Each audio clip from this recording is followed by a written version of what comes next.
Welcome to Storytime with Pops, where every quiet story carries a hidden truth. Here, we uncover the pain of betrayal, the cost of greed, and the moment justice finally comes home.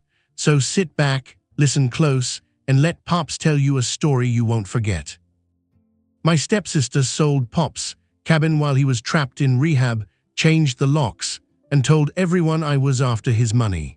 She thought the land was already gone. But deep in the pines, one hidden trail camera had recorded the forged deed. The first sign that something was wrong was the chain around Pop's gate. It hung across the old logging road like a warning, thick and new and silver, nothing like the rusted farm chain Pops had used for 30 years. The padlock was the expensive kind, the kind you buy when you do not want family stopping by. I sat in my truck with the engine ticking hot, staring at it while the pine trees leaned over the road and scraped each other in the wind. The cabin sat a quarter-mile beyond that gate. Pops had built it with his own hands after Grandma died, one cedar plank at a time, swearing the lake air was the only medicine that had ever worked on his grief. He called it his last honest place. Every nail had his fingerprints on it. Every shelf had a notch where he had measured me as a kid. Every summer of my life smelled like sawdust, coffee, and lake mud because of that cabin. And now I could not get in. I called Marla first. I should have called the sheriff or the lawyer or maybe no one at all. But habit is a cruel thing. When someone has been your stepsister since you were 9, part of you keeps calling them family even after they make it clear they only use the word when it benefits them. She answered on the 4th ring, breathless, like I had interrupted something. "Why is there a lock on Pop's gate?" I asked. There was a pause, not surprise, not confusion, just a pause long enough for her to decide what version of the lie she wanted to serve me. "Oh," she said softly, "you found out." "Found out what?" "Nate, don't make this than it already is." The way she said my name, tired and disappointed, made my stomach tighten. Marla had a talent for sounding wounded while holding the knife. She had used that voice when she convinced Dad to pay her rent, when she cried because Pops gave me his old fishing tackle instead of giving it to her husband, when she told people I was territorial about family property. I got out of the truck and walked to the gate. The lock was polished, untouched by rain. Someone had put it on recently. Beside it, a white plastic sign had been zip-tied to the post. "Private property, no trespassing." Under that, in smaller print, it said, "Managed by Lake Realty." "Why does a realty company have a sign on Pop's land?" I asked. Marla sighed, "Because Pops agreed to sell." For a second, the trees went quiet. Even the wind seemed to pull back and listen. "Pops is in rehab," I said. "He has been in rehab for 2 weeks after breaking his hip." "He signed before the fall." "No, he didn't. You don't know everything he was planning." "I know he told me 3 days before his fall that he wanted me to fix the porch before spring. That was before his doctor told us he couldn't safely live out there anymore." I closed my eyes. There it was, the sentence she had been waiting to use: safety, concern, the golden words greedy people wrap around a theft when the victim is old. "Put me on with Pops," I said. "He's resting. He has his own phone. He's been confused, Nate." The first spark of anger hit so hard I felt it in my teeth. Pops had forgotten the name of one nurse after surgery because they had him on pain medication. Marla had turned that into confusion. Then she had turned confusion into opportunity. "Open the gate," I said. "I can't. Can't or whoa." Another pause. This time I heard a man's voice in the background, her husband, low, irritated. Then Marla lowered her voice. "The cabin isn't yours," she said. "And after the way you've been circling Pops, maybe it's better if you stay away until everything is settled." "Circling him? You know what I mean." No, I knew exactly what she meant. She was building a story. I had been driving Pops to appointments, handling his groceries, paying the utility bills when he forgot the password. I had been doing the work nobody saw, and Marla was turning it into evidence that I was controlling him. I looked past the gate, down the road where the cabin waited behind the pines. Something on the post caught my eye. A splintered square of wood, cleaner than the rest, where Pop's old metal nameplate had been removed. E. Cole, it used to say. They had not just locked me out, they were erasing him. I'm going to the rehab center, I said. Marla's voice sharpened. Don't upset him. You should thought of that before selling his home. He sold it, Nate. No, I said, looking at the sign at the lock. At the road my grandfather had laid himself with gravel and stubbornness. Someone sold it, and I'm going to find out who. Before I hung up, his voice came through the speaker, clear enough to make my skin crawl. Tell him if he cuts that lock, we'll have him arrested. I smiled for the first time that day. Not because it was funny, because men like always threatened law before they remembered law keeps records. And Pops, more than anyone, had believed in records. The rehab center smelled like bleach, carnations, and microwaved soup. It had the kind of cheerful paintings on the wall that made sadness feel more aggressive. I signed in at the front desk, ignored the receptionist's forced smile, and took the long hallway to room 214. Pops was sitting by the window with a blanket over his knees, watching squirrels raid a bird feeder outside. His hair had gone thinner since the fall, and the bruising along his jaw had faded to yellow, but his eyes were still sharp. When he saw me, he tried to sit straighter. Nate, he said, you look like somebody stole your truck. Worse. He studied me, then glanced toward the open door. Close that. I shut it. The room seemed to shrink around us. I pulled up a chair beside his bed. Did you sell the cabin? His eyebrows dropped. What? Marla says you signed papers before the fall. There's a realty sign on the gate. New lock. No trespassing. Pop stared at me for a long moment. The color drained from his face so quickly I reached for the call button. No, he whispered. That one word was all I needed. It carried no confusion, no hesitation, just the hollow shock of a man hearing that someone had dug up the ground beneath his life. She said your doctor told the family you couldn't live out there safely. My doctor told me not to climb ladders for a while. She said you were confused. Pops laughed once. It came out like gravel. I forgot whether the nurse's name was or Lisa after they gave me 2 pills that made the ceiling breathe. That's not confusion, that's medicine. I leaned closer. Did you sign anything? I signed a rehab insurance form. I signed for my meals. I signed a card for Mrs. down the hall because her grandson forgot her birthday. He gripped the arms of the chair. I did not sell my cabin. Before I could ask the next question, voices rose outside the door. Marla's voice. Then the door opened without a knock. Marla entered with a bouquet so large it looked like a shield. She had dressed for the role, soft gray sweater, pearl earrings, eyes red in a way that could have been from crying or makeup. Stood behind her in a navy coat, phone in hand, expression flat. Oh, Marla said when she saw me, you're here. I told you I was coming. I told you not to upset him. Pops turned from the window. You sold my cabin. Marla's face broke with a kind of practiced pain. She moved toward him, bouquet first. Pops, please, we talked about this. No, we didn't. You were worried about medical bills. I have Medicare, a pension, and a savings account you don't touch. Stepped in, sir, maybe this isn't the best time. Pops looked at him. Don't call me sir like you respect me. Marla set the flowers on the table and wiped under one eye. This is exactly what I was afraid of. Nate comes in angry, and now you're agitated. I'm agitated because you're lying, Pop said. Her face twitched, only once, but I saw it, a flash of annoyance under the grief costume. She reached into her purse and pulled out a folded document. You signed a transfer authorization. You told me you didn't want the cabin becoming a burden. You said Nate would fight everyone over it. Pop's hands trembled as she held the paper up. I took it before she could wave it in his face. It looked official. County seal, parcel number, signature line. Everett Cole. The signature was close. Good enough to fool a clerk who had never seen Pops sign birthday cards with a fisherman's loop in the capital E, but I had seen that signature on report cards, checks, Christmas tags, and the inside cover of every book he gave me. This one was too smooth, too careful. It looked like someone drawing the idea of his name. That isn't his signature, I said. Smiled without warmth. Are you a handwriting expert now? No, I'm his grandson. Step-grandson, Marla said quietly. The word landed harder than I wanted it to. Pops heard it too. His face changed. I never used that word, he said. Marla looked down. I'm just saying legal relationships matter. Pops pushed the blanket off his legs as if he might stand through sheer rage.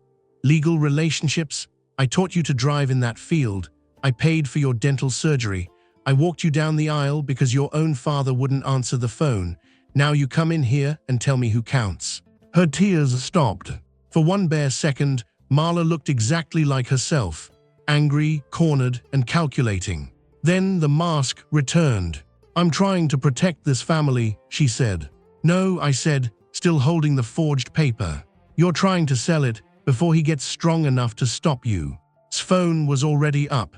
I think we need staff in here. Good, Pop said. Bring witnesses. A nurse appeared in the doorway, startled by the tension. Marla turned toward her and let the tears fall again. He's confused, she said. He doesn't remember signing. Pops looked at me, and I saw something behind the anger. Fear, not of losing the cabin, fear that they would make everyone believe his own mind had betrayed him. I folded the paper and put it in my jacket. Marla reached for it. That's not yours. Neither is the cabin, I said. Her hand froze, and in the silence that followed, Pops whispered something I almost missed. The North Trail. I looked at him. His eyes shifted toward Marla, then back to me. Remember the North Trail. Marla frowned. What does that mean? Pops leaned back, suddenly looking tired. Means I want some rest. But his fingers, twice on the armrest, our old fishing signal. Not now, later. And just like that, the cabin stopped being only a stolen home. It became a crime scene. By noon the next day, Marla's story had reached everyone in the family. She did not accuse me directly. That would have been too messy, too easy to challenge. Instead, she salted doubt into every conversation and let people season it themselves. Aunt June called to ask if I had been pressuring Pops about the cabin. Cousin Wade texted that he hoped I was not making things difficult during an emotional transition. My father's old friend, Mr. Bell, left a voicemail telling me sometimes elderly people made choices younger relatives did not like. Younger relatives. I was 42 years old, tired, and standing in Pop's kitchen with a stack of his unpaid mail because Marla had changed the rehab center's emergency contact from me to herself. But somehow, I was the reckless one. The worst call came from my stepmother, Marla's mother. She's been worried sick, said. You have no idea what this has done to her. To her. She's handling everything. The rehab, the sale, the paperwork, and you come charging in like she's a criminal. She forged his signature. You don't know that. Pop says he didn't sign. Pops also thought the physical therapist was his brother last week. That was a joke. Nate, denial is painful to watch. I sat down at Pop's little kitchen table, the same table where he taught me to play cribbage and cheat at checkers without getting caught. Rain the window above the sink. A folder of bills lay open in front of me, every account paid, every ledger balanced in Pop's square handwriting. I said, "Why are you helping her?" Her voice hardened, "Because she's my daughter." And Pops, he is a dear man, but he isn't blood to her. He isn't blood to me. He made choices when he brought this family together, and now those choices have consequences. There it was, the truth nobody said at Christmas. Pops had loved us as if law and blood were just paperwork, but Marla had been keeping a tally the whole time. Every favor, every gift, every acre. After hung up, I went through the mail. 2 envelopes were missing from the usual stack, one from the county recorder's office, one from Blue Pine Bank. Pops kept meticulous lists on a corkboard by the fridge. Incoming mail, outgoing checks, phone calls, appointments. Under a magnet shaped like a trout, he had written 3 words the week before his fall. Call Nate, trail cam. I took a picture of the note. North Trail ran behind the cabin through a stand of cedar and hemlock. Pops had placed cameras there years ago because deer kept stripping bark off his young apple trees. Later, he used them to catch raccoons, trespassers, and once, me at 16 sneaking out with a bottle of cheap whiskey I had stolen from Dad. He never told the family about that camera. He waited until my hangover passed, then made me clean the outhouse and said, "Evidence is only useful if you know when to show it." I drove back to the property after dark. The realty sign gleamed in the headlights. The new chain looked even brighter under rain. I parked down the road and walked through the ditch with a flashlight in my palm. The woods were wet and black around me. Every snapping twig sounded like a door opening. The North Trail was not marked. That was the point. Pops had cut it narrow enough for one man, then let ferns grow back around the entrance. I found it by memory, ducked under a fallen branch, and slipped into the trees. 50 yards in, I saw the cedar. The camera was not there. For a moment, my chest went cold. Then I remembered Pops never trusted first hiding places. I crouched beside the cedar and brushed away pine needles at the base.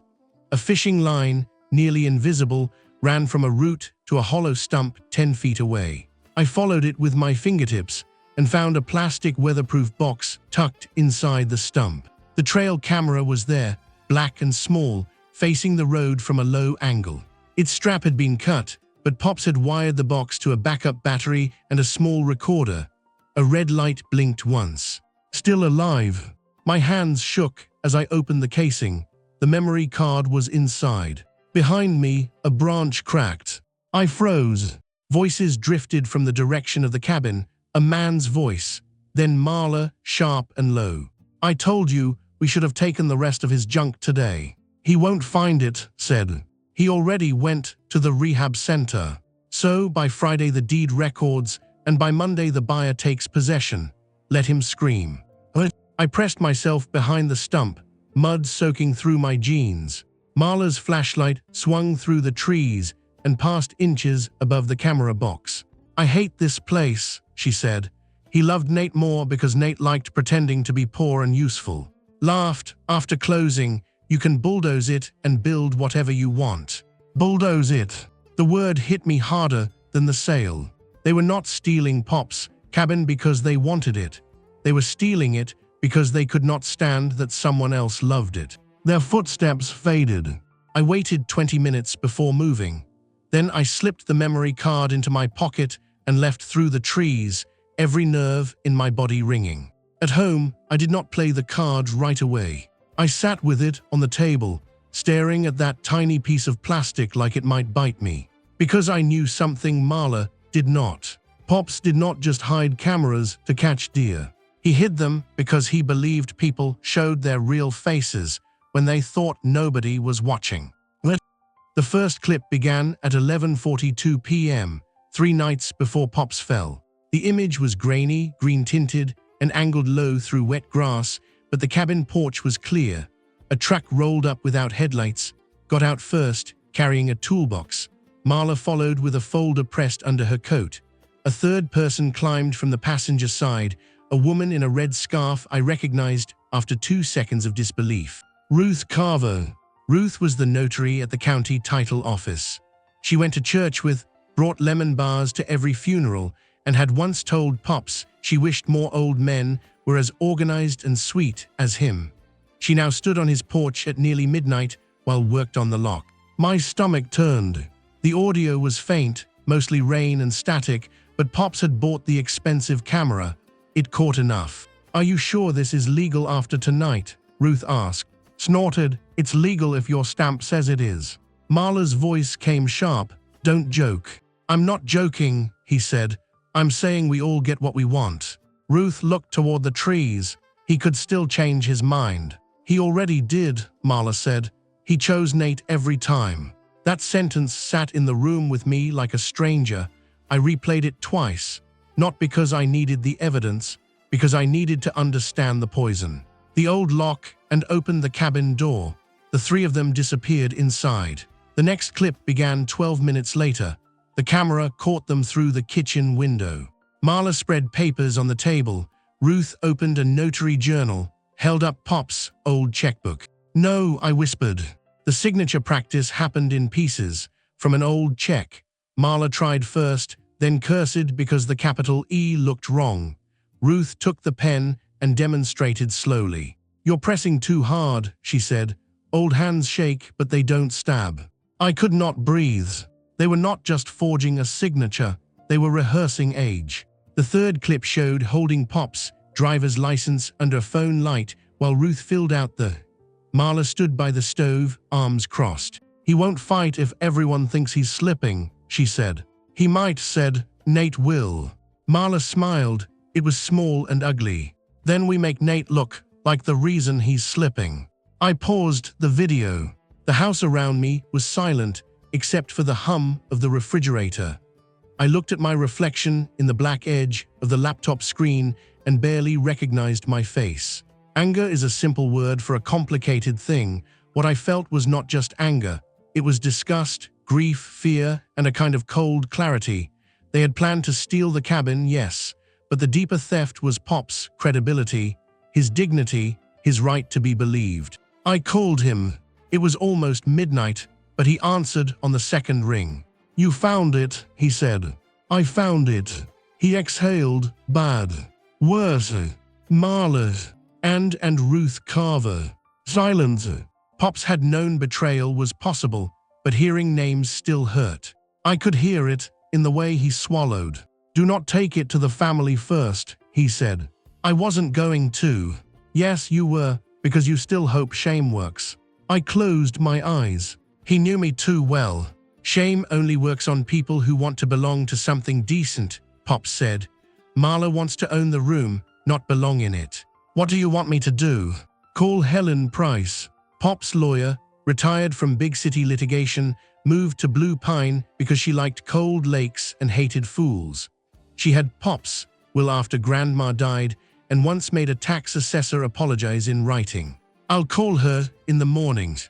"No," Pop said. "Call her now. Tell her I said the word cedar." "The word cedar. She'll know." I almost asked why his lawyer had a code word for hidden evidence, then remembered this was Pop's. The man kept spare cash in a false bottom coffee can and called it emotional insurance. Before hanging up, he said, "Nate." "Yes. I need you not to break." I looked at the paused frame of Marla, leaning over the deed, with Ruth guiding her hand. "I'm not breaking." "No," he said gently. "I mean, do not let them make you become the man they're describing. That's the trap." I sat with that after the call ended. Marla wanted me loud. She wanted me furious. She wanted me cutting locks, storming offices, and shouting in rehab hallways until every reasonable person could say, maybe she had a point. So I did the hardest thing I had done in years. I closed the laptop. I the files to 3 drives. I put one in the coffee can under Pop's sink, one in my glove compartment, and one in an envelope addressed to Helen Price. Then I brewed coffee and waited for morning. Not because I was calm, because evidence needs patience. Helen Price opened her front door at 6:15 a.m., wearing a robe, boots, and an expression that suggested she had been expecting the end of civilization for years, and was relieved it finally came with coffee. "Cedar," she said. I held up the envelope. She stepped aside. "Kitchen table." Helen's house was smaller than Pop's cabin and cleaner than a courtroom. Files were stacked in precise towers on every flat surface. A yellow legal pad waited at the table as if it had been listening before I arrived. She watched the footage without interrupting, her face still, her pen moving only when Ruth's stamp appeared in the frame. When the video ended, she removed her glasses and set them on the table. "Well," she said, "that is not subtle crime." I almost laughed. It came out wrong. "Can we stop the sale?" "If it has not closed, yes. If it has closed, we unwind it. If they used recorded forged instruments, we sue, notify the county, notify the title insurer, notify the buyer, and possibly hand the prosecutor a gift basket." "The buyers, Lake Realty." "No," Helen said. "That is the listing company who is purchasing." I did not know. The sign only named the realty company. Marla had avoided saying buyer every time. Helen made 3 calls before breakfast. By 8, she had the preliminary sale record. By 8:05, she had gone quiet. "What?" I asked. "The buyer is Pine Hollow Holdings." "Never heard of it." "You were not meant to." She turned her laptop toward me. "Pine Hollow Holdings was registered 6 weeks ago. Mailing address is a box at a UPS store. Registered agent is a corporate filing company, but the earnest money deposit came from a business account with 1 authorized signer. See the screen. Vale's brother. The room tilted. So they're selling it to themselves. Likely through a shell, then flipping it after they clear title. For how much? Helen's mouth thinned. 70,000.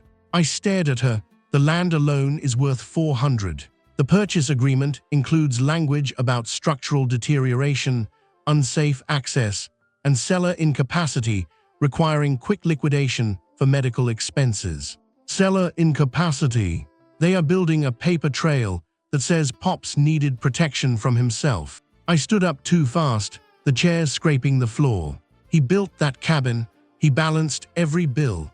He remembers the serial number of a tractor he sold in 1989. I believe you, Helen said. The court will require more than belief. We have video. We have video of forgery, conspiracy, trespass, possibly fraud. We need medical records, signature samples, proof of valuation, and an emergency filing before the county records the deed. We also need Pops himself, if he can testify. He can. Good, because their plan depends on making him sound unreliable. My phone buzzed. Marla. I let it go to voicemail. A minute later, a text came through. We need to talk as a family before you do something you regret. Then another. Mom is worried about you. Then, last warning, stay away from the property. I showed Helen. She smiled faintly. Men who say last warning rarely understand how many warnings law gives them. By noon, we had documents spread across Helen's table. Pops, old signatures from tax forms, his medical discharge notes, his bank records showing he was not in financial distress, photos of the lock, photos of the realty sign, screenshots from the trail camera. Helen called the rehab center to request a capacity letter from Pop's physician. The nurse put her on hold. While we waited, my phone rang again. I answered on speaker. Nate, she said, breath trembling. Marla is hysterical. Helen lifted one eyebrow. Why? I asked. Because you stole private, legal documents. I have a copy of a deed Pops says he didn't sign. You had no right to take it. Pops had no right to have his home stolen. She made a wounded sound. This is what I mean. You are so angry, you sound unstable. Helen wrote something on the legal pad and slid it to me. Let her talk. Continued. Marla only did what she thought was best. Pops can't live there anymore. He could fall, freeze, wander. You know that cabin is dangerous. Then why sell it for 70,000 to his brother? The silence on the line was immediate. Helen's pen stopped. Whispered, what did you say? Pine Hollow Holdings, Vale. Did Marla forget to mention the buyer was family? Another silence, longer this time. Then said, you don't understand how real estate works. Helen mouthed, weak. I almost smiled. No, I said, but Helen Price does. I hung up. 10 minutes later, the rehab center called back. Pops, doctor agreed to meet Helen and sign a current capacity evaluation if appropriate. He also confirmed something that made my hand tighten around the pen. No doctor had recommended selling the cabin. No doctor had declared Pops unable to make decisions. No doctor had told Marla he was confused beyond normal post-surgery medication effects. Marla had invented a medical crisis and used it like a crowbar. Helen stood and reached for her coat. We go to Pops now, she said. Then court. Then war, she replied. The word should have frightened me. Instead, for the first time since seeing the chain on the gate, I felt Pops' cabin become less like something stolen and more like something waiting for us to come get it back.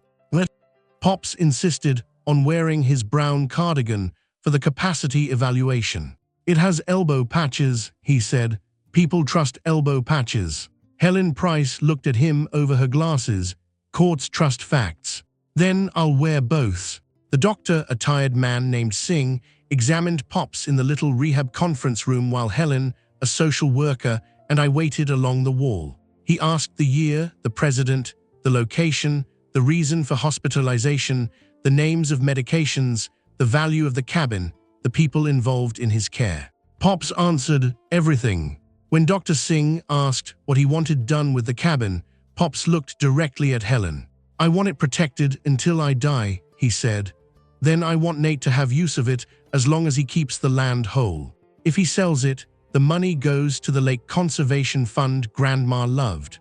Marla gets nothing from the cabin because I already gave her more chances than she deserved. The social worker looked down at her notes. I felt the words in my chest, not because of the cabin, because Pops had known, maybe not the exact crime, but the direction of people's hearts. Dr. Singh signed a statement that Pops was alert, oriented, and capable of understanding property decisions. He added a note that any claims of broad incapacity were unsupported by his current condition. Helen handled the paper like it was ammunition. Then Marla arrived. She came in with, and behind her, all three wearing concern-like uniforms. Marla froze when she saw Helen, then recovered quickly. "What is this?" she asked. "A capacity evaluation," Helen said. Marla's face paled, without notifying family. "I am family," Pop said. Stepped forward. "Everett, honey, we are all just trying to help." Pops looked at her for a long time. "You haven't called me honey since you needed me to co-sign Marla's first car." His mouth opened, then shut. Pointed at Helen. "We have legal documents." "So do I," Helen said. "You can't just interfere with a sale because Nate is throwing a fit." I started to speak, but Helen touched the table once with her finger, a quiet signal. Pops leaned forward. "Did you break into my cabin?" The room stilled. Laughter. "What? Did you break into my cabin with my stepdaughter and Ruth Carver?" Marla's eyes flashed toward. It was so quick most people would miss it. Helen did not, neither did I. "Nobody broke into anything," Marla said. "You gave me a key." "I never gave you a key to the cabin," Pop said. "You forget things." Pop smiled without kindness. "I forgot one nurse's name. You built a felony on it." The word felony hit the room like a dropped plate. Grabbed Marla's arm. "What is he talking about?" Marla pulled free. "He's confused. This is what Nate does. He gets him worked up, feeds him ideas, and then stands back pretending he's innocent." There it was again. The trap. Make me the storm so nobody sees the theft. I kept my mouth shut. Helen opened her briefcase and took out one page, a still image from the trail camera. Marla and Ruth on the cabin porch at 11:42 p.m. She slid it across the table. Marla looked down. Whatever color remained in her face disappeared.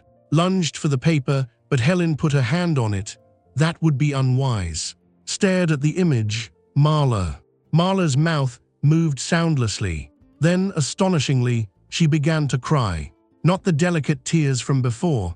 These were louder, almost childish. "I was scared," she said. "I was scared Nate would take everything. I was trying to make sure Mom and I weren't abandoned." Pop stared at her. "So you abandoned me first?" "No, You locked me out of my home. We had to move fast." "Why?" "Because if we waited, he would turn you against us." Pop's voice dropped. "Child, you did that yourself." Put a hand on Marla's shoulder. "Say nothing else." Helen smiled. "Excellent advice. Shame it arrived late." The social worker had quietly stepped outside. Through the glass wall, I saw her on the phone. A nurse stood beside her, watching like he might bolt. Marla noticed too. Panic moved across her face. "You can't show that to anyone," she said. Helen gathered the papers. I will. I am filing an emergency injunction this afternoon." "The buyer will sue," snapped. "The buyer is your brother's shell company." His hand flew to her mouth. For the first time, Marla looked at as if he had betrayed her. That was the thing about thieves. They rarely mind betrayal until the knife points both ways. Pops closed his eyes. When he opened them, he looked older than he had that morning. "Marla," he said, "leave." She stepped toward him. "Pops, please." He turned his face to the window. The word that came next was soft, but final. "Leave." And for once, she did not get to decide what family meant. She walked out with pulling her by the elbow, stumbling behind them, and the photograph of her crime still lying on the table between us. Pops watched the door until it closed. Then he looked at me. "Now," he said, "we find out who else helped." The county recorder's office sat between a tax preparer and a bail bonds shop, which felt appropriate for the kind of day we were having. Helen filed the emergency documents before lunch. By then, she had already sent notices to the title company, the realty office, the county attorney, and Ruth Carver's supervisor. I watched her work with the calm violence of a person who knew exactly where to press. At 1:10 p.m., the first crack appeared. A deputy clerk named Melissa called Helen's phone and asked whether we could come in immediately. Her voice shook badly enough that even I heard it from across the desk. We found her in a back records room, surrounded by file boxes and fluorescent light. She was young, maybe 26, with a tight ponytail and eyes that looked like they had spent the morning reading something they wished they had not. "I shouldn't be doing this without my supervisor," she said. Helen sat across from her. "Then call your supervisor." I tried. She told me to wait. Waiting helps whom? Melissa swallowed. Then she opened a folder and slid out the deed packet. "This came in 2 days ago," she said. "Ruth hand-delivered it. That isn't unusual, but the scanning system flagged a mismatch." "What kind?" Helen asked. "The notary journal entry says that happened at Mr. Cole's cabin, but the GPS stamp from Ruth's mobile notary app says it was uploaded from her house." Helen's pen stopped. "Ruth used the app." "She had to. New county policy." I leaned forward, so the app recorded where she notarized it. It recorded where she uploaded the and time. Melissa turned the screen toward us. 12:31 a.m. Helen looked at me. The camera footage showed Ruth leaving the cabin around 12:04. Melissa continued, voice lower. "There's more. Mr. Cole's ID scan was attached, but the ID image was cropped. The software flags that sometimes, but Ruth overrode it." "Can you print the audit log?" Helen asked. Melissa hesitated. Helen softened her voice. "Melissa, if forged property documents went through this office and someone pressured you to ignore it, the best protection you have is being the first person who told the truth." The clerk's eyes filled with tears she did not let fall. She printed the audit log. While the pages came out, my phone buzzed again and again. Family group chat. Marla had posted a long message. "I want everyone to know Nate has been harassing me and spreading lies while Pops is recovering. This is heartbreaking. I have done nothing except try to protect Pops from being manipulated. Please pray for us." Under it wrote 3 broken heart emojis. Aunt June wrote, "We love you, honey." Cousin Wade wrote, "Nate needs help." I stared at the screen until the words blurred. Helen glanced over. "Do not answer." "I know." "No, you want to answer. That is different." She was right. I wanted to send the footage. I wanted to burn the lie down in the same room where they built it. But Helen had told me public humiliation before legal action could give Marla room to claim. We damaged her reputation without process. So I typed nothing. Melissa handed Helen the audit log. Then she pulled out one more paper. This before my supervisor took the original file," she said. "It's the mailing address change." "For Pops?" I asked. "She 3 weeks ago, someone changed his county notices from the cabin address to Marla and's house." "Who signed it?" Melissa's face answered before she did. "Everett Cole." I took the page, another forged signature, worse than the deed, earlier. "This wasn't one mistake," Helen said. "No," Melissa whispered. "It was a setup." As we left the recorder's office, I saw Ruth Carver across the parking lot. She was standing beside a gray sedan, talking fast into her phone. When she noticed us, she turned away too quickly. Helen followed my gaze. "Do not approach," she said. "I wasn't going to. You were imagining it." "I'm allowed to imagine." "Yes," she said, quietly. But Ruth was not alone. A man sat in the driver's seat of the sedan. I recognized the profile from family barbecues and Christmas photos. Vale's brother, the buyer nobody named. Ruth got into the car, and they pulled away. I took a picture of the license plate before they turned the corner. Helen did not smile this time. "This is larger than a desperate stepdaughter," she said. "What do you mean?" "I mean people do not create shell companies, forge mail changes, manipulate medical claims, and corrupt notary logs for a cabin they planned to enjoy on weekends. I thought of the land. 40 acres, lake access, timber, the old road, the county's new resort proposal 2 miles away. They're flipping it, I said. They're laundering it through Family First, Helen replied. My phone buzzed again. This time it was Pops. Tell Helen to check the drawer under the fish cleaning table. I showed her. She raised both eyebrows.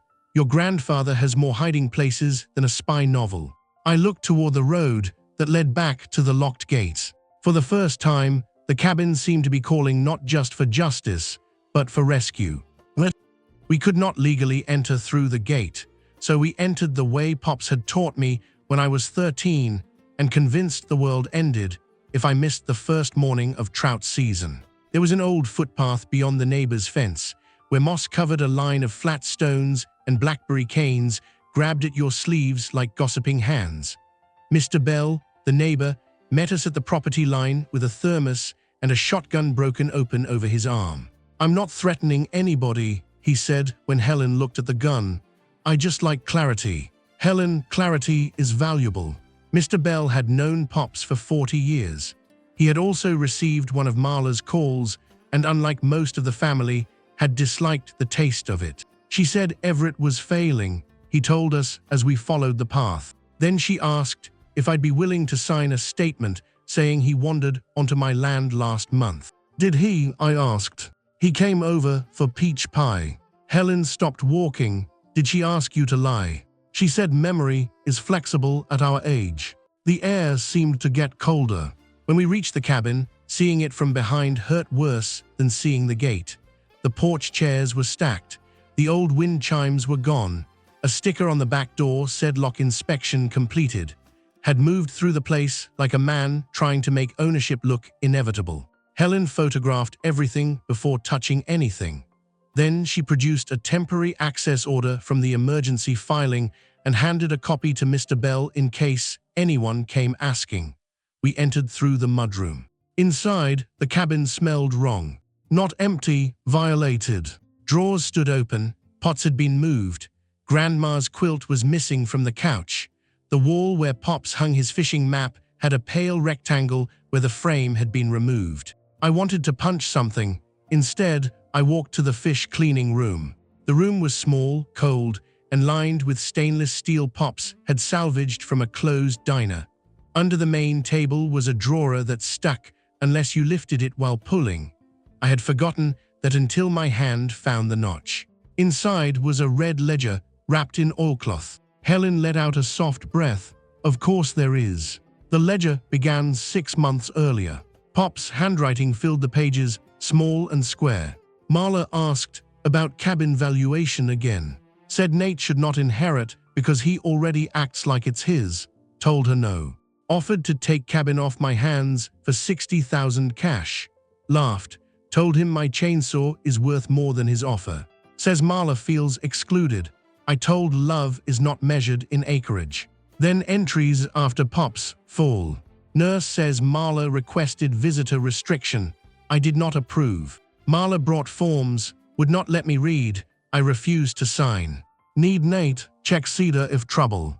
The last entry was written. If they say I sold the cabin, they are lying.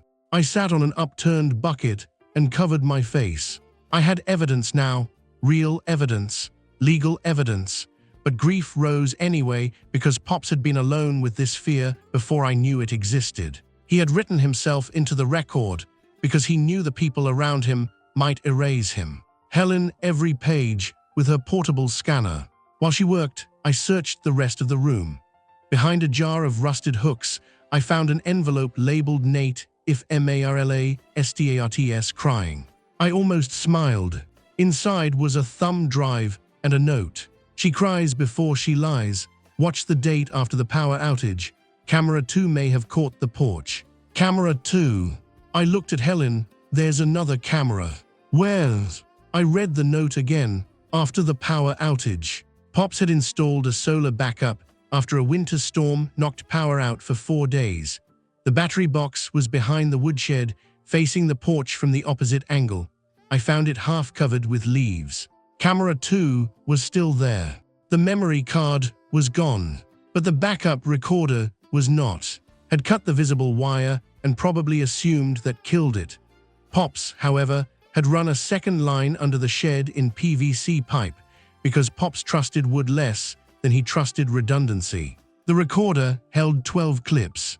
The first showed Marla arriving alone 2 days after the forgery, carrying a cardboard box. She entered the cabin and came out with Grandma's quilt, Pops, coin jar, a stack of photo albums, and the framed fishing map. The second showed carrying out tools. The third showed Vale with a tape measure, laughing as he paced the porch. The fourth made Helen go completely still. It showed Marla on the phone, standing under the porch light. "Yes," she said, voice clear as glass. "Once the old man is declared incompetent, Nate can scream all he wants. The deed will already be filed." Helen whispered, "Thank you, Everett." I watched Marla smile into the darkness. Then she said the sentence that would end her. Ruth said the signature only has to look good enough until closing. I thought anger would come back hot. Instead, I felt something colder settle into me. Marla had told everyone I was greedy, unstable, dangerous. But the woods had kept better track than family. And now the trees were ready to testify.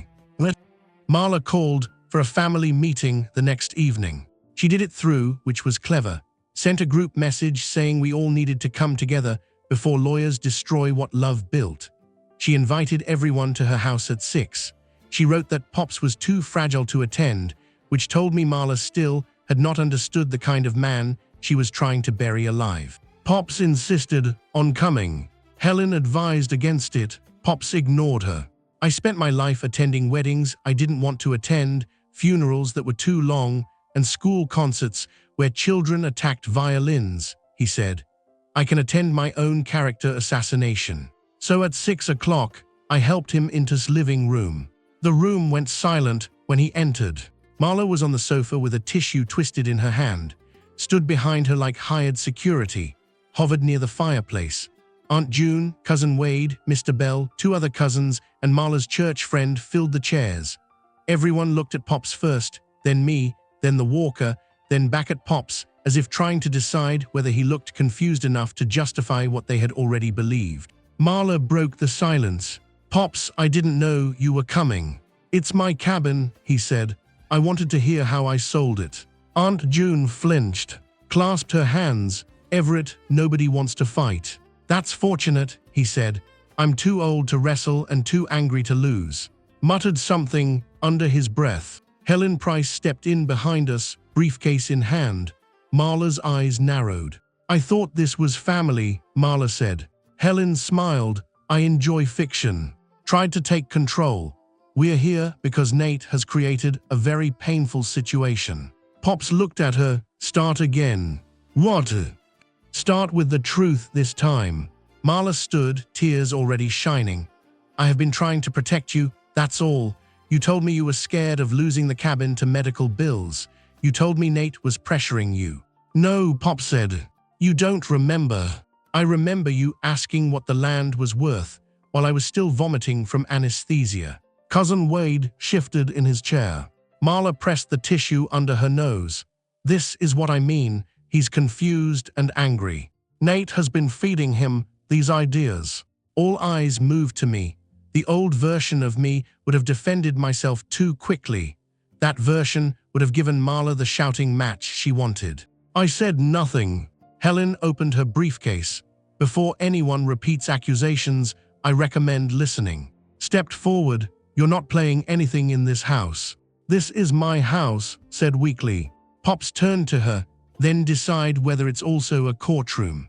Looked at Marla. Marla shook her head slightly. Too late. Helen placed a small speaker on the coffee table and played the audio from camera 2. Marla's own voice filled the room. "Once the old man is declared incompetent, Nate can scream all he wants. The deed will already be filed." The room changed. You could feel belief, leaving one body at a time. Aunt June covered her mouth. Mr. Bell looked at his shoes. Wade stared at Marla as if he had never seen her face properly before. Marla stood frozen. Said, "That's taken out of context." Helen clicked another file. Ruth said the signature only has to look good enough until closing. Whispered, "Oh my God." Marla's tears vanished. "You recorded me illegally." Pops laughed once. "On my land at my cabin while you were stealing from me." "You set me up," Marla snapped. There she was, the real voice, not soft, not wounded, furious that the trap had doors on both sides. "You set yourself up," I said. Pointed at me. "You think this makes you look good, sneaking around with cameras." "The cameras were there for deer," Pop said. "The deer behaved better." Cousin Wade stood slowly. "Marla, did you forge the deed?" She looked around the room, calculating. I watched her search for sympathy and find only witnesses. "I did what had to be done," she said. Made a sound like something breaking. Marla turned on her. "Don't look at me like that. You know he was going to leave everything to Nate." Pop's voice hardened. "Everything? You mean the one place you never cared about until you heard what it was worth?" "I cared," Marla said. "You just never saw me." "I saw you," Pop said. "That's why you didn't get it." The room went still. Marla's face twisted. "For years," she said, "I had to watch him play perfect grandson while I was the outsider." Pops leaned forward. "I made you family, you made yourself a creditor." Grabbed Marla's arm. "We're done." Helen stepped aside to let them pass. "The county attorney may disagree." Marla stopped in the doorway and looked at me with pure hatred. "You'll regret humiliating me," she said. "No," I replied. "I'll regret trusting you this long." She left with, slamming the door hard enough to shake the photos on the wall. No one spoke for several seconds. Then Aunt June began to cry. Not for Marla, for Pops, and for every person in that room who had believed the tears before they asked for proof. The next morning, someone poured sugar into my truck's gas tank. I found the bag on the driveway, split open and damp with dew, granules scattered like frost beneath the fuel door. For one foolish second, I just stared at it, thinking there had to be a less stupid explanation. Then I saw the note tucked under the windshield wiper. "Back off before you lose more than a cabin." No signature, no need. I called Helen before I called the sheriff. She answered with, "Please tell me you did not touch it." "I'm learning." "Good, photograph everything, then call law enforcement, then call your insurance." The deputy who came out was named. He had the patient expression of a man who had seen family disputes turn into barn fires. He took the report, the note, and asked whether I had enemies. "How much time do you have?" I said. He did not smile. I gave him Marla and's names. I gave him copies of the threats had texted me. I gave him photos of the forged deed, the camera stills, and the family meeting audio only after Helen arrived, and told him what she could legally provide. Deputy listened more than he talked. I liked that. When he finished, he said, "Mr. Cole, I'm going to tell you something unofficially." "Okay." People who forge property records don't always stop at paperwork. "Helen, we know." "No," he said, looking at me. "I need him to know, don't go to that cabin alone." By noon, Marla had posted a new message online. "Nate has escalated. He is now accusing my husband of vandalism and threatening to send police after us. Please pray for protection." The comments under it made me want to throw my phone into the lake. People who had eaten Pop's food, borrowed his tools, and accepted his kindness wrote things like "Stay strong, Marla, and this is elder manipulation, and some men become monsters over inheritance." That afternoon, the title company froze the closing. That evening, lost his temper. He drove to Pop's rehab center and tried to get into his room. The front desk refused because Helen had updated the visitor list with Pop's approval. Argued loudly enough that 2 nurses called security. He left before police arrived, but not before shouting that Pops would die in that rehab bed before he got the cabin back. The nurse wrote it down. "Evidence," Pop said later, "is a garden. You water it by letting fools talk." The next day, Ruth Carver disappeared from work. Her supervisor called Helen personally. Ruth had not shown up. Her notary journal was missing. Her county laptop had been wiped badly by someone who thought deleting files meant destroying them. It recovered enough metadata to confirm she had accessed Pop's deed packet 4 times before the supposed signing. Helen filed an amended complaint. The words looked clinical on paper: fraud, elder exploitation, civil conspiracy, slander of title, conversion of personal property. Clinical words can hold ugly things. Meanwhile, Pops grew quieter, not weaker, quieter. Every time I visited, he asked about the case, then about the cabin, whether the porch still stood, whether the stovepipe needed cleaning, whether the map was missing. I hated telling him what they had taken. One evening, I found him staring at his hands. "She took Grandma's quilt," he said. "I'll get it back. She didn't want it." I sat beside him. She wanted me to know she could take it. I had no answer because he was right. Some theft is not about keeping, it is about proving access, proving power, proving someone else failed to stop you. Pops looked at me. "Are you afraid?" "Yes." "Good, fear is information. Just don't let it be instruction." 2 days before the emergency hearing, I received a call from Vale. His voice was smoother than more corporate, less drunk on his own anger. "Nate, we should talk. Send it through lawyers. I think you misunderstand what's happening. Marla and May have been careless, but your grandfather's property has development value. There are investors involved now." "Investors in a forged deed. In a future, don't be dramatic." I put the call on speaker and started recording after telling him I was doing so. "Side, you can make money here." "There it is." "A lot of money, more than an old cabin rotting by the lake." "It isn't rotting." "It will, everything does." His voice cooled. "Take a settlement, convince Everett this fight is bad for his health, or this gets expensive for everyone." "Is that a threat?" "It's real estate." I ended the call and sent the recording to Helen. Her reply came 1 minute later. "Good, he's arrogant." I stared at the message and felt the first honest smile in days. Arrogance had made Marla cry on command, text threats, Ruth trust a stamp, and assume money was a universal language. But Pops had taught me another language: patience, paper, proof. And by the time we reached court, we would be fluent. Ruth Carver turned herself in on a Thursday morning and asked for a lawyer before anyone finished saying hello. That was how Helen described it, standing in Pop's rehab room with her phone still in her hand. Pops was eating oatmeal and pretending not to enjoy the news. "She talked?" I asked. "Not fully," Helen said, but her attorney contacted the county attorney to discuss cooperation. Pops put down his spoon. "Means she wants to trade a bigger fish." "Likely." The bigger fish was not Marla. That surprised me until Helen explained. Ruth's risk was professional ruin and criminal charges, but Marla's money had not made her brave. Someone else had promised protection. Someone with development contacts, investment backing, and a plan for the whole Lake Road. Vale. By lunch, we knew more. Ruth claimed she had been told Pops wanted the cabin transferred quickly for medical reasons, but could not handle the stress of signing at the rehab center. She admitted notarizing without him present. She denied knowing the signature was forged. Then the prosecutor showed her the trail camera footage of Ruth teaching Marla how to mimic Pop's hand tremor. After that, denial apparently became less attractive. She gave them text messages. Helen could not show me all of them, but she summarized enough. Had found the loophole. Marla, as a family member, would claim verbal consent and medical urgency, would arrange the private buyer. Ruth would smooth the deed, would supply family pressure.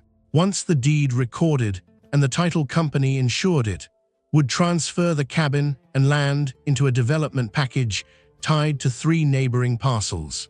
They were not stealing a cabin.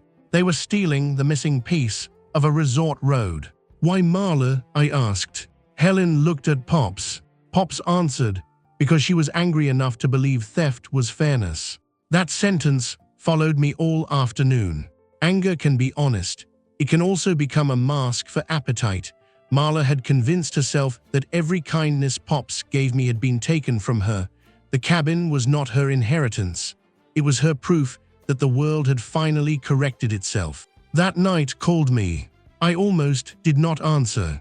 Then I thought of Pops sitting in that rehab chair, watching his family fall apart, because nobody had stopped small lies before they became large ones.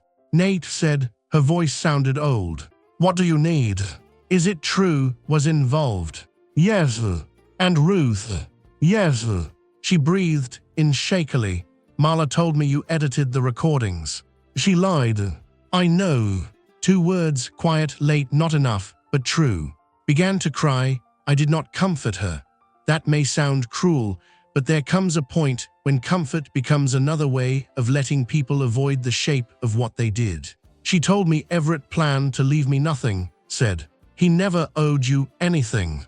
No, I know, she sniffed. But after your father died, I felt like that family closed around you and I was just tolerated. Pops paid your mortgage for 9 months after Dad died. I know. He fixed your furnace. I know. He went to Marla's wedding when her father refused. I know, Nate. Her voice cracked on my name.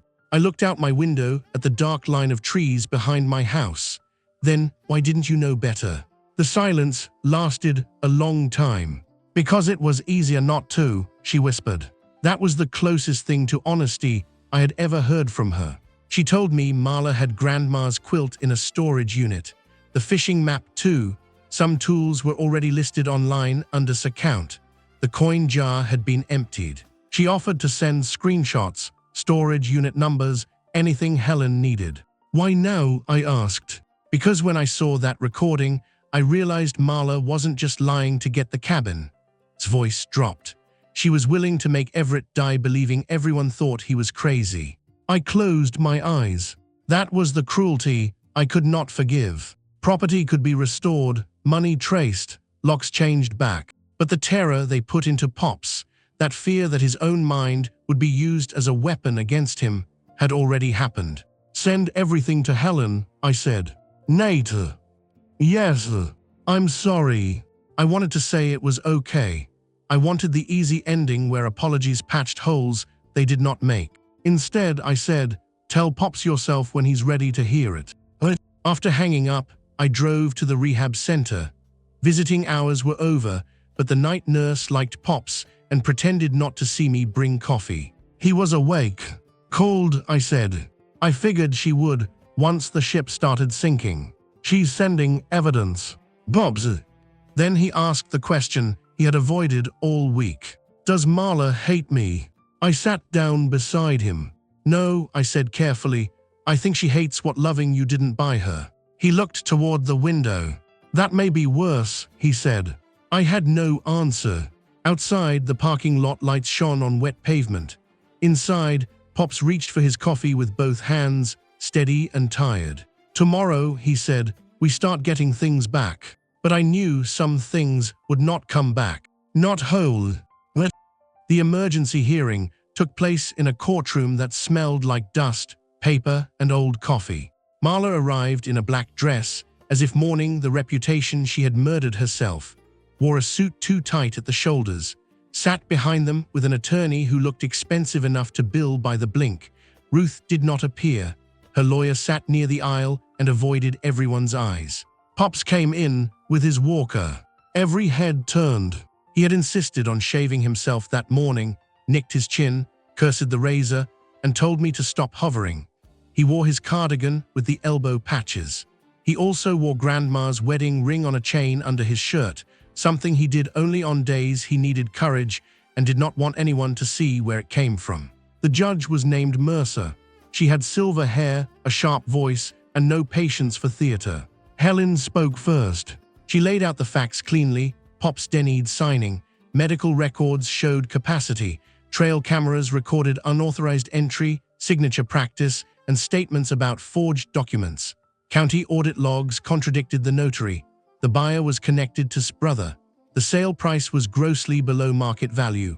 Property had been removed from the cabin after the disputed deed. Marla's attorney stood and tried to make it about family tension.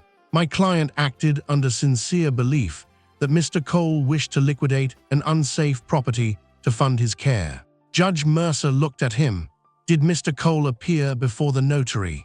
The attorney hesitated. That issue is under review. Did he? No, Your Honor. The room tightened. Attorney argued that Pine Hollow Holdings was a legitimate buyer and had relied on recorded documents in good faith. Helen handed over corporate records linking Pine Hollow to development proposals along Lake Road. Judge Mercer read silently for almost a minute. Attorney stopped, looking bored. Then Marla. I thought she would cry. She did, but less effectively under oath. Helen's questions left no room for her favorite fog. Did Pops tell you he wanted to sell the cabin? He said it was becoming too much. Did he tell you to sign his name? No. Did you sign his name? No. Helen played the clip of Ruth coaching her hand. Marla said the video was unclear. Helen played the enhanced stills. Marla said she was practicing because Pops had asked her to help with paperwork. Helen played Marla's audio from the porch. Once the old man is declared incompetent, Nate can scream all he wants. Marla's face hardened. That was taken out of context. Judge Mercer leaned forward. Then provide the context in which that sentence is innocent. No one breathed. Marla looked at the table. I was upset, Marla said finally. Helen, upset enough to forge a deed. My whole life, Pops favored Nate. Helen's voice stayed calm. So you forged a deed. Marla's mouth trembled. That was the moment I realized she was not crying because she felt guilt. She was crying because the story no longer obeyed her. Then Pops. Helen kept it brief. She asked whether he signed the deed. No. Whether he gave Marla authority. No. Whether he wanted the cabin sold. No. Whether he understood the property, its value, and the dispute. Yes. Marla's attorney approached carefully. Mr. Cole, you love Nate, correct? I do. You intended to leave him the cabin. I intended to protect the cabin from people who saw it as money. That wasn't my question. It was my answer. A few people in the gallery shifted. The attorney tried again. Isn't it true you have had memory problems since your fall? Pops looked at him. I forgot a nurse's name after anesthesia. Only that. I also forgot why I ever liked lawyers until Ms. Price reminded me some are useful. Judge Mercer's mouth twitched. The attorney frowned. Could it be possible you signed something and later forgot? Pops leaned on the rail. Young man, when my wife was dying, she asked me to promise that no one would sell that cabin while I had breath in me. I remember the color of the blanket on her knees. I remember the rain on the hospital window. I remember her hand going cold before mine let go. His voice did not break, but mine nearly did. I did not forget that promise. The courtroom went quiet enough to hear the lights hum. Judge Mercer granted the temporary injunction. The deed transfer was frozen. Pine Hollow was barred from conveying, developing, entering, or altering the property. Marla and were ordered to return all removed items or provide an inventory within 48 hours. The matter was referred for criminal investigation. It was not the final victory, but it was the first door opening. As we left, Marla stepped close to me in the hallway. You think you won, she whispered. No, I said. I think Pops got believed. Her eyes burned, pulled her away, but not before she said one more thing. You don't know what he changed in the will. Helen heard it. So did Pops. He stopped walking. Marla realized too late that she had said more than she meant. Helen turned slowly. What will change? She asked. Marla's face went blank. And just like that, the case found another hidden room. The will Marla mentioned was not in Helen's office. That was the problem. Pops had updated his estate plan 2 years earlier, after a small stroke scared him into organizing what he called the paperwork people fight over when they should be grieving. Helen had the original will, the trust, the healthcare directive, and the cabin restriction. None of them gave Marla any claim to the cabin. But Marla had said, you don't know what he changed. Not forged, changed. Helen went quiet in the car after court, which I had learned was more concerning than when she spoke. Could there be another will? I asked. There could be a fraudulent codicil, she said. A fake amendment, a trust restatement, something designed to surface after the deed transfer failed. Can they do that? People can do anything. The question is whether they can survive proof. Pops sat in the back seat, looking out the window. I didn't change it, he said. We know, Helen replied. No, I mean I didn't even discuss changing it. Not with Marla, not with Ruth, not with Helen. Slowly. Then someone may have drafted a second document in anticipation. That night sent us the storage unit information. She also sent screenshots from Marla's cloud account because, in a moment of either remorse or self-preservation, she remembered she had access from when Marla used her laptop.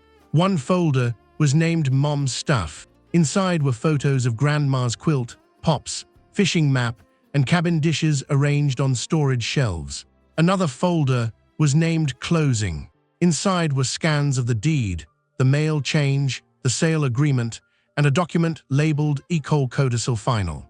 I clicked it open and felt my stomach drop. It claimed Pops had amended his will to remove me from any cabin-related inheritance due to excessive pressure, emotional manipulation, and attempts to isolate me from other family members. It named Marla as personal representative. It gave her authority to liquidate property for medical and estate costs. It was dated 1 week before his fall. The signature was better this time. The witness lines were blank in the scan. Helen read it and cursed so quietly it barely qualified as sound. They were going to use this if we challenged the deed, she said. To say Pops cut me out because I manipulated him. Yes, and if Pops died, then Marla would produce it, claim his wishes were clear, and force you to spend years fighting a poisoned document. I sat back, suddenly cold. This was larger than stealing the cabin while Pops recovered. They had prepared for his death. Maybe not caused it, not planned it exactly, but they had stood close enough to his mortality to measure what they could carry away from it. Pops asked to see the codicil. Helen hesitated, then handed him the printout. He read every line. When he finished, he folded it carefully and put it on the table. She wrote my fear for me, he said. What? Pops the paragraph accusing me of isolation. This is what she wanted everyone to believe I felt. That's an intimate kind of theft. No one spoke. Then he looked at me. I need to go home. You can't stay there yet, Helen said gently. I didn't say stay, I said go. So the next morning, with the court order in hand and deputy willing to meet us there, Pops returned to the cabin. The chain was removed. The realty sign came down. I opened the gate for him, and he sat in the passenger seat of my truck with both hands on his cane, eyes fixed on the road ahead. When the cabin came into view, he did not speak. The porch looked stripped. The wind chimes were gone. The chairs were stacked wrong, but the cabin still stood, stubborn as its builder. Inside, Pops moved slowly from room to room. He touched the empty wall where the fishing map had been. He opened the drawer where the coin jar had sat. He stood in the bedroom doorway and looked at the quilt-shaped absence on the bed. Finally, he went to the old roll-top desk. What are you looking for? I asked. My temper, he said. I keep it in here. He opened a hidden compartment I had never seen and removed a small cassette recorder, 3 envelopes, and a yellowed photograph of Grandma holding a hammer. Helen stared. Everett. Pops shrugged. I dislike single points of failure. The envelopes were labeled with dates. The most recent one was from 8 months earlier. Inside was a handwritten statement witnessed by Mr. Bell and Mrs., the neighbor from across the lake. It said Pops reaffirmed his will, rejected any sale of the cabin, and specifically noted that any future document claiming he wanted Marla to control the property should be considered suspect, unless confirmed directly with Helen Price. Helen read it twice. Then she looked at Pops. You anticipated this. I anticipated greed. The details were a surprise. The cassette recorder held a message in Pops' own voice. If you are hearing this, someone is probably trying to make my wishes sound convenient. They are not. The cabin stays whole. Nate did not pressure me. Marla asked for money and land more than once. I said no. If she cries, check the papers. I laughed then. I could not help it. It came out cracked and wet. Pops looked at me. What? You really wrote, if she cries, in legal evidence. I believe in clear instructions. Helen, for the first time all week, laughed too. But the humor did not last, because as we left the cabin, Deputy found fresh tire tracks by the woodshed. Someone had been there after the court order, and they had gone straight toward the cameras. Camera 2's backup recorder was gone. The box behind the woodshed had been open with something flat and sharp. Muddy boot prints marked the ground. The wire Pops had hidden under the shed was yanked loose, and the small recorder that had caught Marla's porch confession had vanished. For a moment, nobody spoke. Then Deputy crouched beside the prints. Recent. Helen photographed the damage after the injunction. Could be last night, said. Maybe early morning. Pops leaned heavily on his cane, his jaw tight. They came back for the truth after hearing it in court. We already the files, I said. I know, his eyes stayed on the broken box, but they didn't. That mattered. It meant Marla or still thought destroying evidence could save them. Desperation makes people sloppy. It also makes them dangerous. Followed the boot prints around the shed. They led to the back road where a vehicle had pulled close under the trees. The tires were wide. One had a distinctive worn outer edge.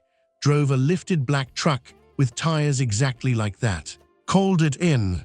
Before he finished, Helen's phone rang. Her face changed as she listened. Thank you, she said. Send everything securely. She hung up and looked at us.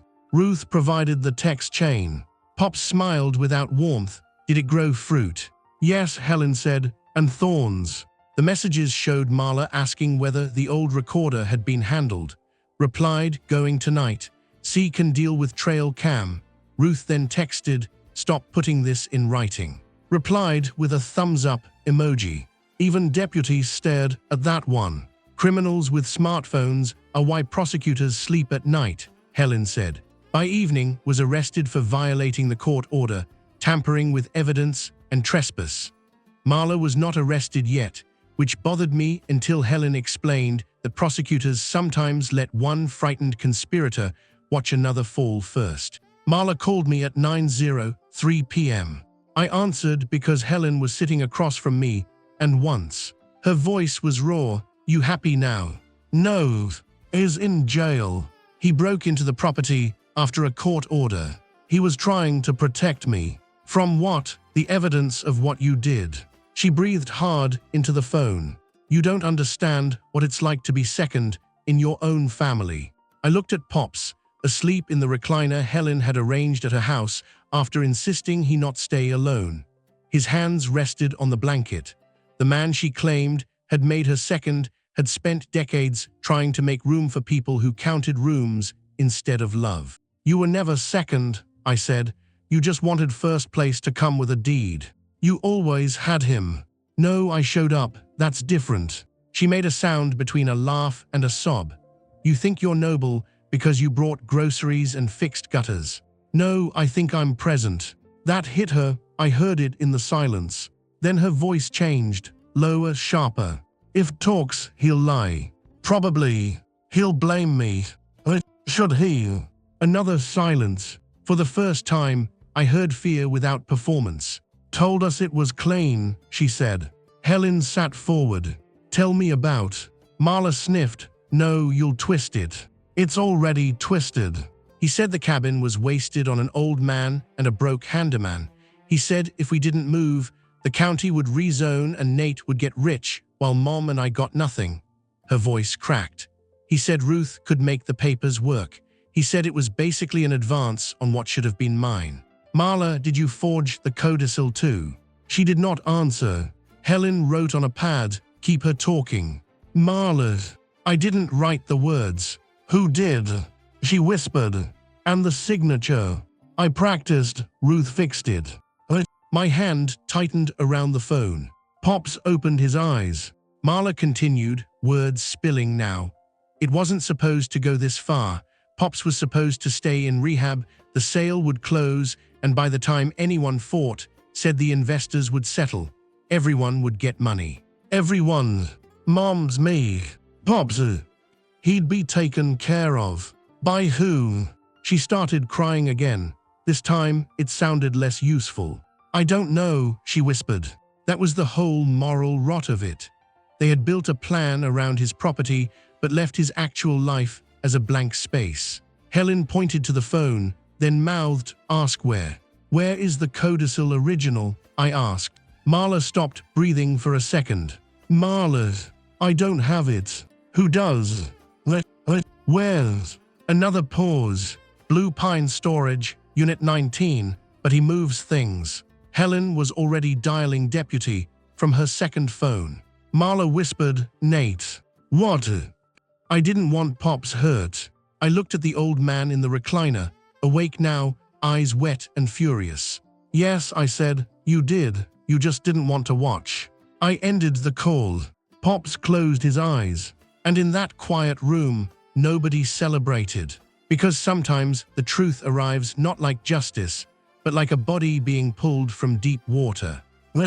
Blue Pine Storage sat behind a tire shop at the edge of town, all orange doors and security lights buzzing against the dark. Deputy got the warrant by midnight. Helen, Pops, and I waited in the parking lot because Pops refused to stay behind and Helen refused to let him stand near the unit. He sat in my truck with the heater running, watching officers cut the lock on Unit 19. Marla had been right. Moved things. But he had not moved everything.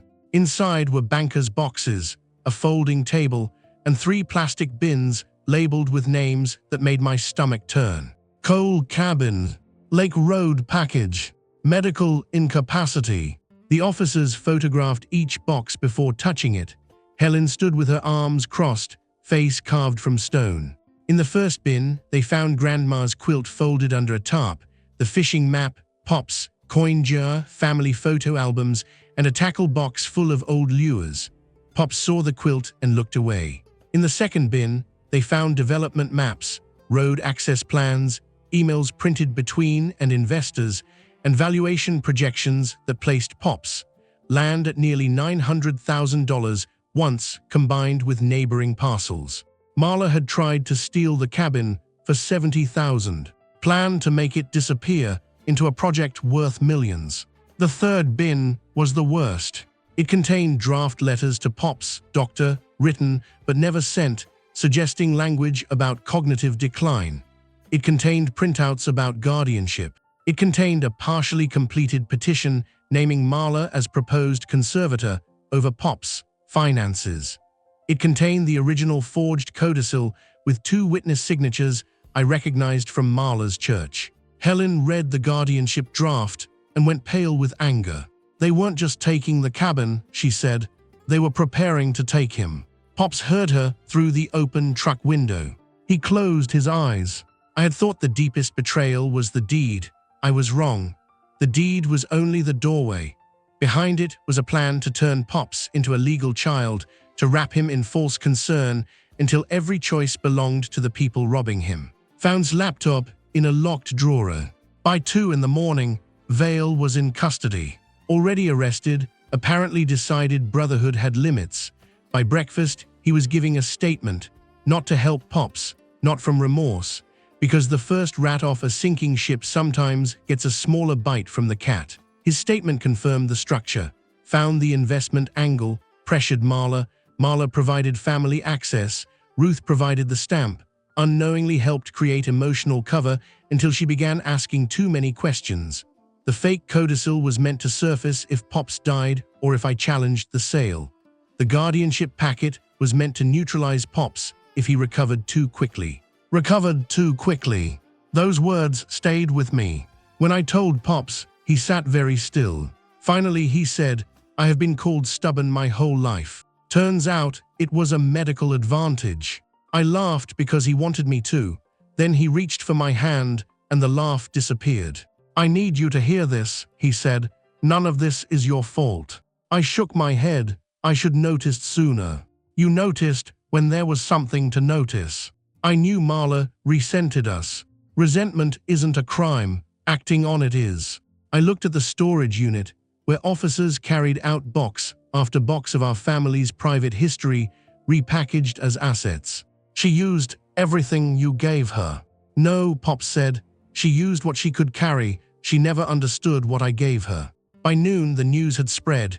Not online gossip this time, Real news, local paper, county alert. A notary scandal, forged deed, elder exploitation investigation, development fraud. Marla's prayer post vanished. So did half the supportive comments. Aunt June called crying. Wade sent a text that simply said, "I was wrong. Mr. Bell brought stew." Came to Helen's house that evening. She stood on the porch with no makeup, no prepared speech, just a woman who had spent too many years defending a daughter from consequences, and finally watched those consequences grow teeth. Pops let her in. She knelt beside his chair and apologized, not to me first, to him. "I believed what was easiest," she said. "I let her make you smaller in my mind so I wouldn't have to question her." Pops listened. When she finished, he said, "I forgive you for being fooled. I do not forgive you for helping." Cried silently. "That may come later," he said. "Or not, I'm old. I don't buy green bananas anymore." It was such a Pops thing to say that I nearly smiled, accepting more grace than she deserved and less than she wanted. After she left, Pops asked to see Grandma's quilt. I brought it from the evidence release bag after cleared it. Pops ran his fingers over the faded squares. "Your grandmother stitched this from shirts we couldn't afford to throw away," he said. Marla saw a blanket, saw staging material, saw something to move. "What do you see?" He looked at me. "Proof," he said, "that what people value tells you who they are." Outside, the pines moved in the wind, dark and restless. Inside, for the first time in weeks, Pops slept without the light on. Marla did not come to apologize until the prosecutor offered her a deal. That told us everything. She arrived at Helen's office wearing no jewelry and carrying a folder like a schoolgirl sent to the principal. Her attorney came with her, a thin man who smelled like peppermint and stress. Helen allowed me in because Pops requested it. Pops sat beside the window, cardigan buttoned wrong, face unreadable. Marla did not look at him at first. Her attorney began. "My client would like to express remorse and discuss restitution." Pops said, "I'd like to hear her say what she did." The attorney cleared his throat. "We should be careful. I'm old, not decorative," Pops said. "If she wants my mercy in her sentencing letter, she can use nouns." Marla flinched. Then slowly, she looked at him. "I helped forge the deed," she said. "And I helped fake the mail change. And I took things from the cabin. And..." Her mouth tightened. "I told people Nate was manipulating you. And..." She swallowed. "I helped make the codicil." Pops waited. Marla's eyes filled. "I let talk about guardianship." "No," Pops said. "Say it straight." A tear slid down her cheek. "I was going to help them take control of your decisions if you fought back." The room went still. That was the first full truth she had spoken. Pops leaned back. His hands trembled slightly, but his voice did not. "Why?" Marla looked at the floor. "Because I thought you owed me." "What did I owe you?" "A place, security, proof that I mattered." "I gave you a place at my table. You gave Nate the cabin. I gave Nate responsibility. You only noticed the asset." Her face twisted. "You always make it sound noble when he gets things." "No," Pop said. "I make it sound earned when someone shows up without an invoice." That hit harder than shouting. Marla's attorney shifted, eager to redirect. "Restitution is available. Mrs. Vale is prepared to return all property and cooperate fully against. Because can hurt her more than I can help her," Pops said. Marla whispered, "That's not fair." Pops laughed softly. "You forged my name, tried to steal my land, called me incompetent, accused Nate of abuse, and prepared to put yourself over my finances. Fair left the room some time ago." Her face crumpled. For the first time, I wondered whether she was seeing the whole shape of it. Not because guilt had bloomed, necessarily, but because consequences had removed the flattering mirrors. She turned to me. "I'm sorry." I said nothing. She waited. I still said nothing. Her cheeks flushed. "Nate," I said, "I'm sorry. I heard you. Aren't you going to say anything?" I looked at Pops, then back at her. "You didn't apologize when he was terrified. You didn't apologize when the family called me a predator. You didn't apologize when the court froze the sale. You didn't apologize when was arrested. You apologized when your lawyer brought a folder." Her tears stopped again. That old anger flashed. Then she buried it because the room had witnesses. "I don't know how to fix it," she said. Pops answered before I could. "You don't fix it. You pay what you owe, tell the truth where you lied, and live without being trusted." Marla looked as if he had slapped her. But trust is not a family heirloom. You cannot demand it because your name appears on a Christmas card. The restitution list took an hour. Cabin items returned, legal fees covered if ordered, public correction to family, full cooperation, written admission that Pops never signed the deed, never authorized the sale, never alleged I pressured him, and never lacked capacity. When Marla signed the admission, her hand shook. I thought I would feel satisfied. I felt tired. After she left, Pops asked Helen to make copies. "What will you do with them?" I asked.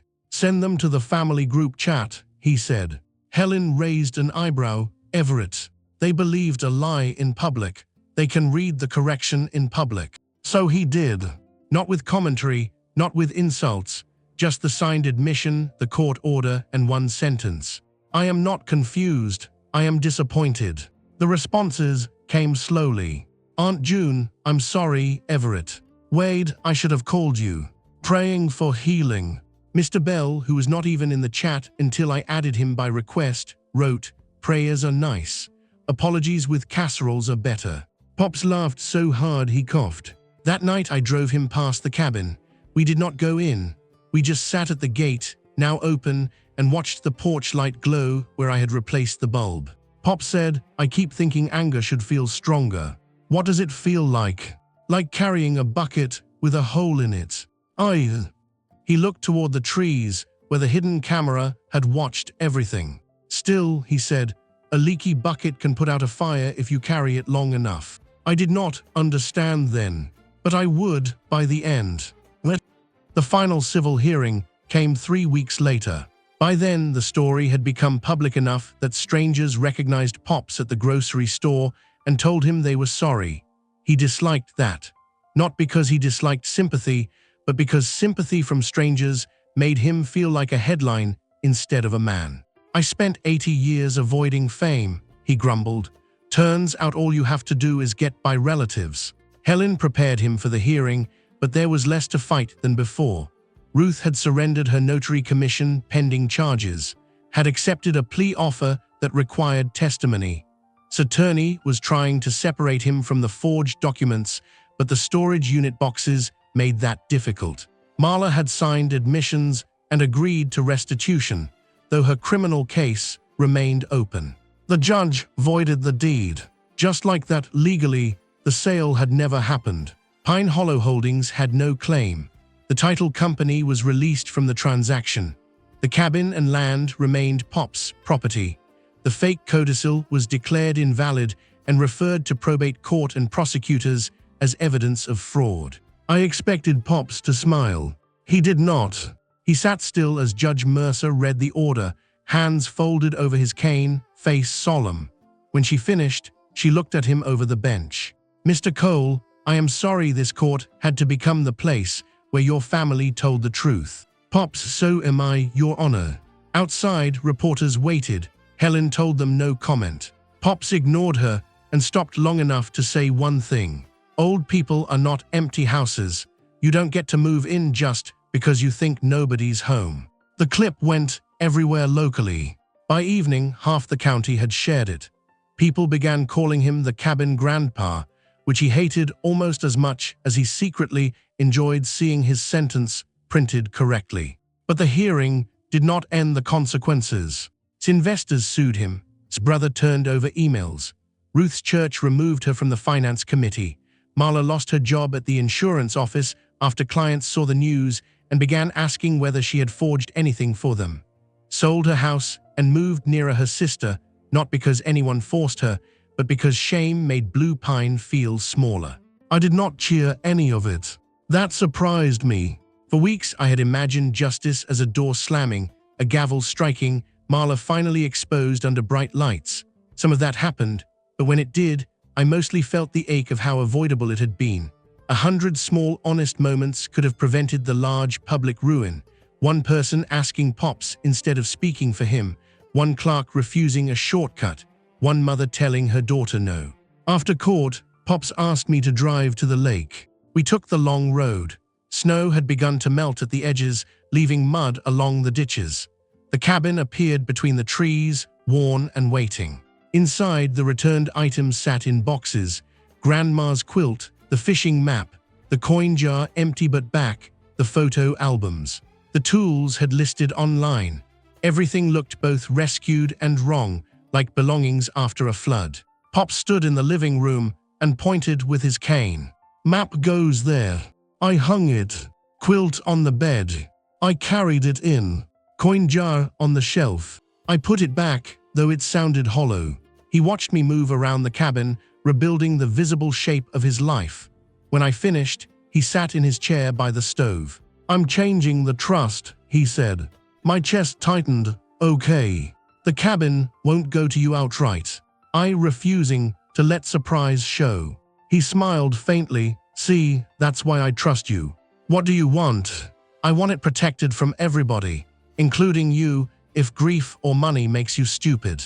I laughed despite myself. Helen drafted the new plan over the next week.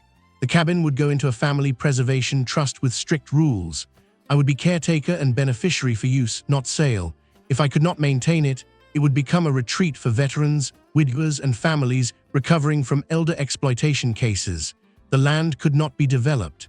The lake access could not be sold. Marla and her line were barred from control. When Pop signed, he did it in Helen's office with 3 witnesses, 2 cameras, and a level of formality that made him roll his eyes. There, he said, if anyone wants to forge me now, they'll need better lighting. Helen smiled, and a worse lawyer. That evening, we sat on the porch wrapped in coats. The trail camera clicked softly somewhere in the pines. Pops looked toward the sound. You think I'm paranoid? No. You should, I am, but I'm correct often enough to make it useful. We watched the lake darken. For the first time since the lock appeared, the cabin felt less like evidence and more like home. The camera caught the crime, but it did not catch everything. It did not catch Pops lying awake in rehab, wondering whether his family would believe him or the people calling him confused. It did not catch the way he looked at his hands after reading the forged codicil, as if his own signature had become a stranger. It did not catch me sitting in my truck outside's house, too angry to drive and too tired to cry. Evidence proves what happened. It does not measure what it cost. Months passed before I understood that. Marla took a plea: probation, restitution, community service, and a felony record that would follow her longer than any apology. Some people thought she got off easy. Pop said prison would not teach her what shame might, though he admitted shame was an unreliable school. Served time for evidence tampering and fraud-related charges. His case dragged longer because men with money hired delay in hourly increments. Ruth lost her notary commission and cooperated enough to avoid the worst sentence. Wrote letters, Pops read some and burned others. The family changed shape. Aunt June visited Pops weekly for a while, bringing soup neither of us liked, but both pretended to enjoy. Wade came once to apologize in person. Pops made him fix the woodshed latch before accepting it. Apologies should sweat, he said. The line became family legend. Marla wrote 3 letters. The first blamed, Pops burned it. The second blamed childhood pain. Pops burned it halfway, then used the unburned corner to light the stove. The third was shorter. I wanted what you gave freely to feel like something I had won. I was wrong. Pops kept that one in the roll-top desk. Does that mean you forgive her? I asked.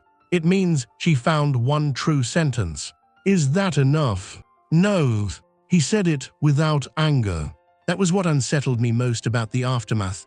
The rage cooled, but the boundary remained. Pops did not become cruel. He became precise.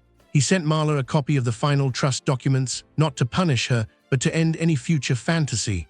He allowed to call once a month. He did not allow or near the property. He changed every lock, every password, every emergency contact. And he told the story. Not everywhere, not for attention. But when the senior center asked him to speak about elder fraud, he agreed. I drove him there expecting 12 people and stale cookies. 43 showed up, then 70 the next time. Then a local advocacy group invited him to record a talk. He stood at a podium with his cane and said, "If someone starts calling you confused only when you say no, pay attention." People wrote that down. He told them to keep copies of documents, name more than one emergency contact, use lawyers who answer questions plainly, and never sign anything handed to them by someone standing too close. He also told them to put cameras on deer trails. That got the biggest laugh. One afternoon after a talk, an elderly woman approached us in the parking lot. She clutched a folder to her chest and whispered that her nephew had been pressuring her to sell her house. Pops listened for 10 minutes, then gave her Helen's card. On the drive home, he looked out the window and said, "Maybe the bucket wasn't just for our fire." I remembered what he had said about anger feeling like a leaky bucket. "You think this helps?" "I think hurt that does nothing becomes poison. Hurt that warns somebody becomes a fence."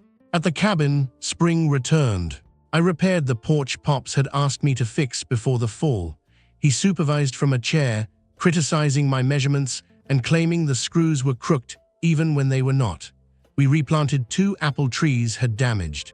Mr. Bell helped and brought peach pie as payment to himself. The old trail camera remained on the north path.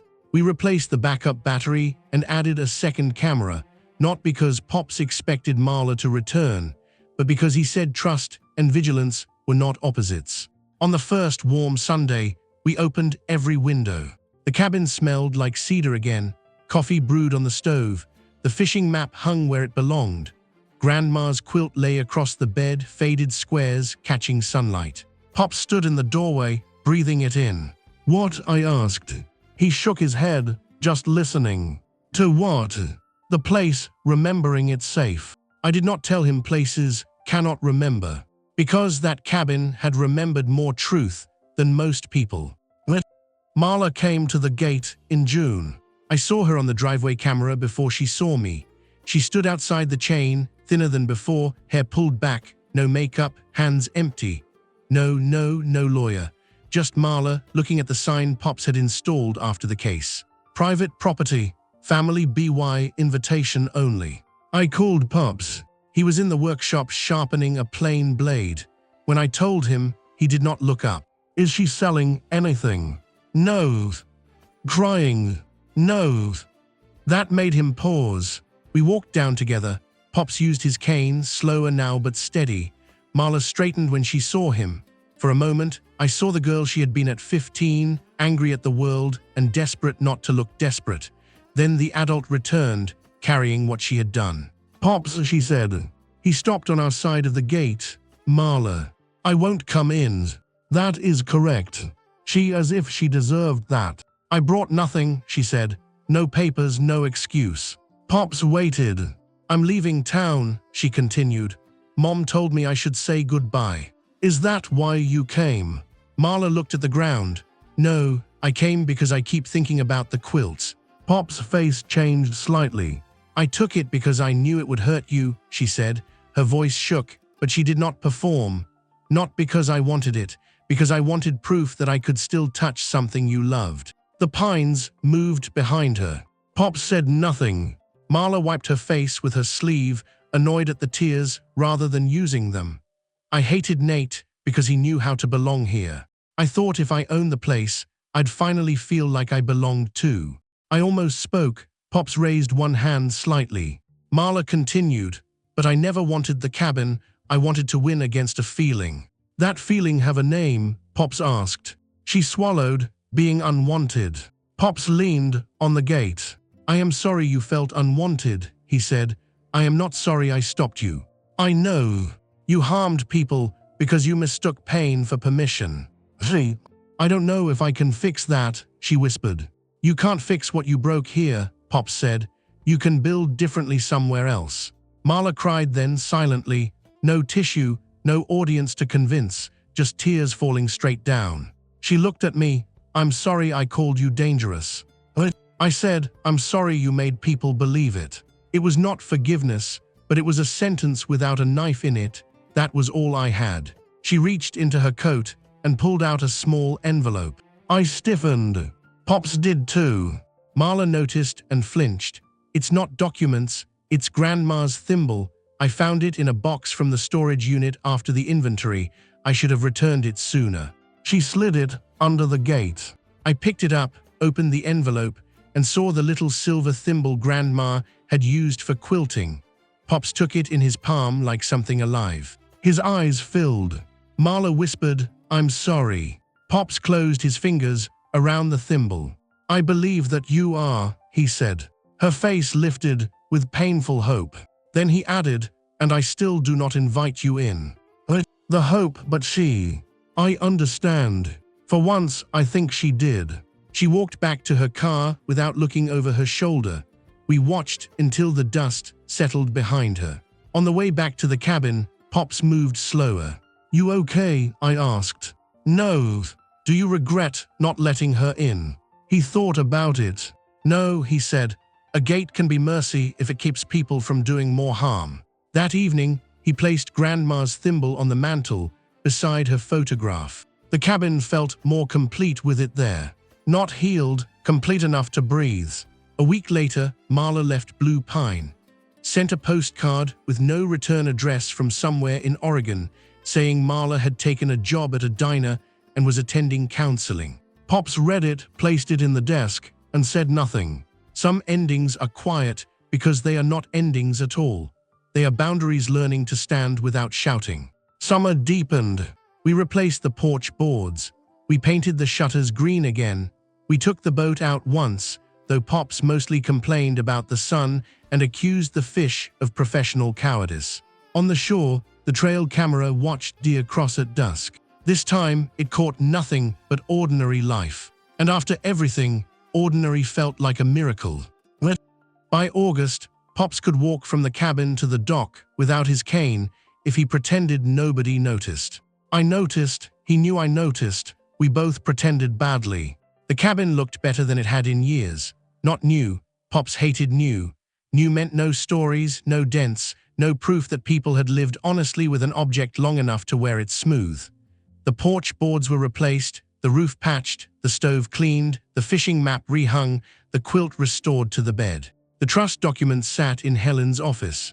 Copies sat in the bank box, the roll-top desk, and Mr. Bell's safe because Pops said every plan needed one honest neighbor and one nosy one, and Bell was both. The North Trail camera stayed hidden. Sometimes, when wind moved the cedar branches, the camera clicked and reminded me how close we had come to losing more than land.